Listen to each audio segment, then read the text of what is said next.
दोस्तों आज हम एक ऐसे परम संत के अनमोल वचनों की बात कर रहे हैं जिनकी एक एक बातें सीधे दिल में उतर जाती है।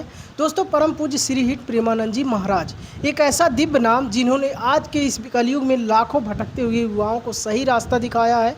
महाराज जी ने एक बहुत ही बड़ी और गहरी चेतना भरोसा कर लो, नहीं तो अशांति में जीवन व्यतीत होगा। चाहे जितना कमा लो रुपया, कभी शांति नहीं होने वाली। रुपया वाला हमसे सब मिलते हैं, ऐसे लोग मिलते हैं जिनके अथाह रुपया है लेकिन वो भी अशांत हैं। दोस्तों आगे बढ़ने से पहले हमें यह समझना होगा कि महाराज जी की वाणी में इतनी ताकत क्यों है। आज जहां दुनिया भौतिक सुखों के पीछे भाग रही है, वहीं महाराज जी निस्वार्थ भाव से यमुना तट पर बैठकर बिना किसी भेदभाव के सबको भक्ति और मानवता का सच्चा मार्ग दिखा रहे हैं।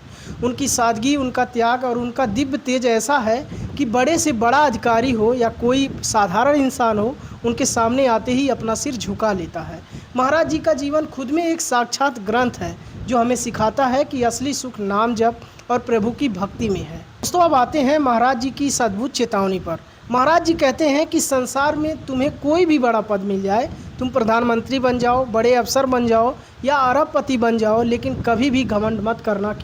क्योंकि यह पद, यह प्रतिष्ठा, यह पैसा सिर्फ इस 4 दिन की ज़िंदगी के लिए है। महाराज जी हमें याद दिलाते हैं कि जब इस संसार से प्राण निकलेंगे तब तुम्हारा पद तुम्हारे काम नहीं आएगा, वह केवल तुम्हारे कर्म और तुम्हारा नाम जप ही साथ जाएगा। इसलिए अपने पद के नशे में चूर होकर किसी का दिल मत दुखाना, किसी के साथ अन्याय मत करना। सावधान रहो क्योंकि भगवान की अदालत में हर एक कर्म का हिसाब होता है। दोस्तों महाराज जी की यह सबसे बड़ी खूबी है, वे किसी को डराते नहीं बल्कि हमें सोई हुई आत्मा को जगाते हैं। उनकी बातें कड़वी जरूर लग सकती हैं लेकिन वो पूरी तरह से सच है। धन्य है महाराज जी और धन्य है उनकी यह पावन वाणी जो समाज से अहंकार को मिटाकर प्रेम और करुणा का संचार कर रही है। अगर हमें उनकी इस एक बात को भी अपने जीवन में उतार ले तो हमारा जीवन सुधर जाएगा।